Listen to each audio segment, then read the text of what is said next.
Bonjour et bienvenue à tous ceux qui nous rejoignent sur cette vidéo nouvelle qui concerne l'impôt sur le revenu, le piège, mais aussi avec une petite connotation d'espoir avec un sous-titre qui s'appelle « La route du bonheur » parce que le bonheur passe aussi par l'argent que l'on gagne.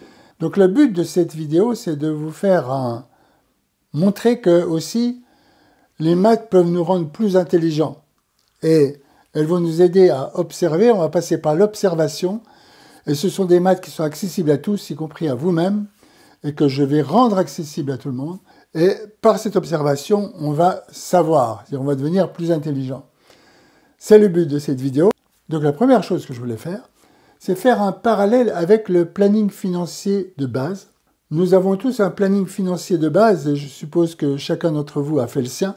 À savoir combien lui coûte le loyer, l'EDF, le gaz et l'assurance, combien lui coûte la voiture, l'essence, l'assurance, combien lui coûte la nourriture plus l'habillement, enfin, on va dire toutes ces dépenses de base qui concernent à la fois se loger, s'habiller, se nourrir et se déplacer. Et au-delà de ça, lorsque on a satisfait, on va dire, à ce besoin élémentaire, il y a l'extra. L'extra, c'est pour ça que j'ai appelé la route du bonheur, parce que l'extra, ce sont les loisirs, le resto, le ciné, les vacances, les voyages, et aussi l'investissement, c'est-à-dire être capable d'investir de façon à pouvoir avoir des revenus autres que peut-être le revenu simplement d'un revenu salarié ou un revenu de son activité principale. Donc ça, c'est le bonheur.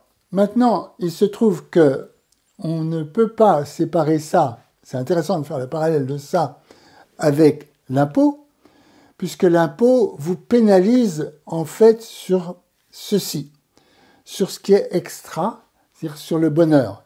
L'impôt est un impôt sur le bonheur. Pourquoi? Parce que jusqu'à 10 777 € de revenus par an, vous payez 0%. De 10 777 à 27 478, vous payez 11%. Donc on va dire que on est encore dans cette tranche-là si on veut assurer ça. Évidemment, si on a 5 enfants, c'est encore une autre affaire, mais si on a 5 enfants, ce n'est pas le même tableau que celui-là, parce que ça, c'est le tableau pour le célibataire.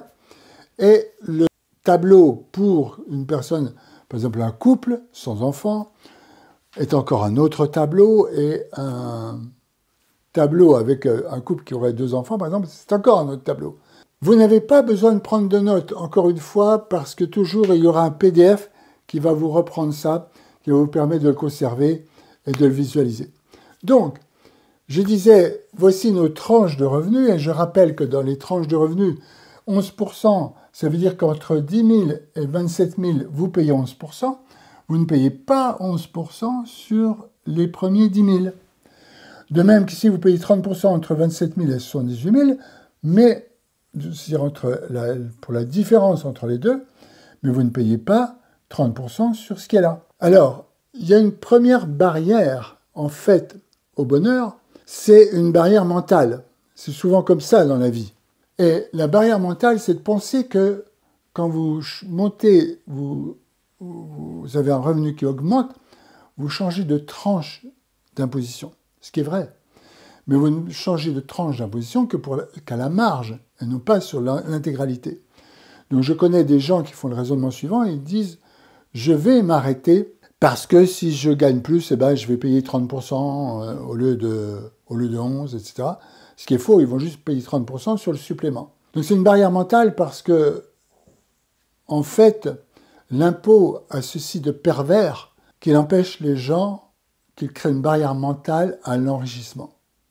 Et donc l'impôt progressif, tel qu'il est conçu en France, et pas qu'en France, aussi dans d'autres pays, l'impôt progressif est une barrière à l'enrichissement.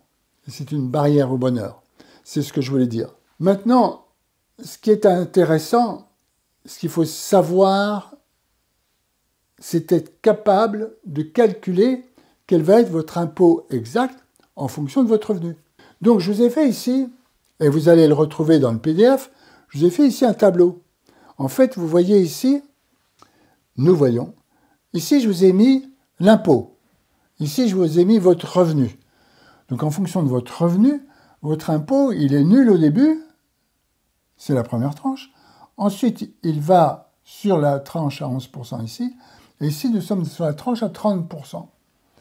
Donc, et avec des points précis, puisque vous avez ici 0 encore jusqu'à 10 777 de revenus. Après, vous avez 11% sur cette partie-là lorsque vous arrivez jusqu'à 27 478. Et ensuite, vous avez 30% pour tout ce qui va jusqu'à 78 570. Voilà. Et ici, ça, c'est pas juste du tout, puisque ici, évidemment, on change de pente, c'est-à-dire qu'on va passer à 41%. Ce qui n'est pas la même chose sur ici, ce qui dépasse ici. 41%. Donc je vous ai fait juste le tableau ici. Donc on change de tranche, on va être à 41% sur ce qui dépasse, qui va au-delà de 78 570. Donc la différence, à peu près 12 000, pour aller jusqu'à 100 000, ça fait à peu près 12 000, moins de 12 000 euros à 40%. Ça fait un peu plus de 8 000 euros. Et donc on se retrouve à 25 990. Donc sur ce tableau, donc je vous ferai le tableau, vous aurez un tableau qui sera sur du papier millimétré. Vous pourrez lire directement à partir de votre revenu, en allant sur rejoignant cette courbe, vous pourrez lire directement quel va être votre impôt. Donc c'est quelque chose que vous pouvez refaire vous-même. Maintenant, j'aurai la page célibataire, j'aurai une page avec couple sans enfant, et j'aurai aussi une page avec couple avec 2 enfants. À partir de là, vous pouvez tout à fait extrapoler avec le nombre de parts pour vous débrouiller là-dessus. Voilà, si vous voulez, le principe et le côté pervers de cet impôt sur le revenu, parce qu'il est progressif. Plus vous gagnez, plus vous payez en proportion, ce qui est bien sûr contraire à la réalité. Quelle réalité? Eh bien, on va dire que tout citoyen consomme des services que l'État assure.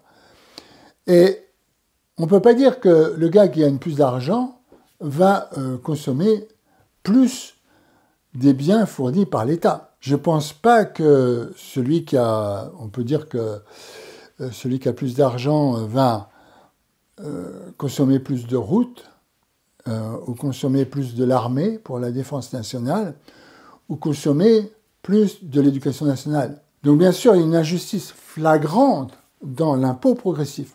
Maintenant, l'autre côté pervers de la chose, et de cette fameuse route du bonheur, le côté pervers, c'est que l'excédent, ici, l'excédent est toujours pénalisé de plus en plus, donc l'excédent échappe à l'individu. Or, la personne qui crée des richesses, c'est l'individu, ce n'est pas l'État. L'État ne crée pas de richesses. Il se sert sur ces richesses pour refaire une distribution dont nous ne discuterons pas aujourd'hui si elle est bien ou pas bien. Ce que l'on peut dire, c'est que l'excédent d'argent, l'excédent produit par la personne, vous voyez, ici, qui va dans les 100 000, 200 000, etc., cet excédent est pénalisé. C'est-à-dire qu'il échappe, on va dire qu'à partir d'un certain moment, il y a environ 50% qui disparaît de la poche de celui qui gagne de l'argent. Alors vous dites, oui, mais il a beaucoup d'argent. Non, c'est pas la question. La question, c'est que pourquoi est-ce que lui, il payerait plus qu'un autre? Vous voyez, il n'use pas les routes, il ne consomme pas plus d'armée, il ne consomme pas plus d'éducation nationale. C'est une injustice profonde, mais au-delà de l'injustice, on peut tout simplement parler que sur le plan économique, c'est très mauvais. C'est mauvais parce que, c'est-à-dire cet argent qui pourrait être investi, c'est-à-dire grâce à l'initiative individuelle, à l'initiative de cette personne qui gagne déjà de l'argent. Donc s'il gagne de l'argent déjà en excès, il peut bien sûr en produire encore davantage. On verra après quelles sont les taxations, ça c'est l'impôt sur le revenu, donc du citoyen. On verra dans une autre vidéo toutes les formes de taxation, comment calculer, par exemple, l'impôt sur les revenus immobiliers ou l'impôt sur les sociétés, sur les dividendes.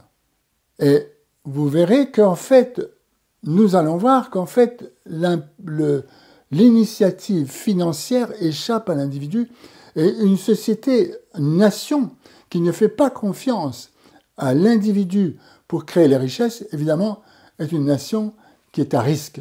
Elle est à risque parce que celui qui crée les richesses individuelles, ici, s'épuise. Vous voyez, il n'a plus envie. Je vous ai parlé d'une barrière mentale. Cette barrière mentale existe, c'est « oui, ben, je ne vais pas gagner plus, ça ne sert à rien de travailler plus, parce que je vais changer de tranche d'imposition et donc je vais être trop imposé. » Et j'ai connu un nombre considérable de gens qui tiennent ce raisonnement. C'est un raisonnement qui est faux parce que, de toute façon, il faut continuer. C'est-à-dire que si la personne qui est capable de gagner de l'argent ne continue pas à en gagner plus, n'a pas l'idée d'en gagner plus, même si elle est fortement taxée, eh bien c'est l'initiative individuelle qui s'en va.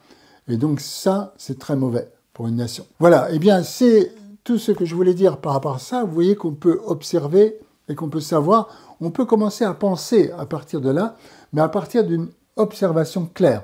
Donc je répète, le PDF, vous l'aurez.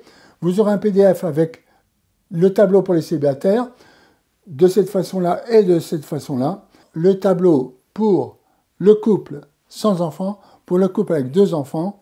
Et je pense qu'il ne sera pas trop difficile pour vous d'extrapoler. On peut le faire juste avec le nombre de parts et après vous vous débrouillez. Voilà, mais je vous remercie de votre attention. Si vous aimez, vous pouvez cliquer. Et surtout, dans une prochaine vidéo, je vous montrerai comment est taxé tous les autres types de revenus. Voilà. Je vous remercie de votre attention et je vous dis à très bientôt.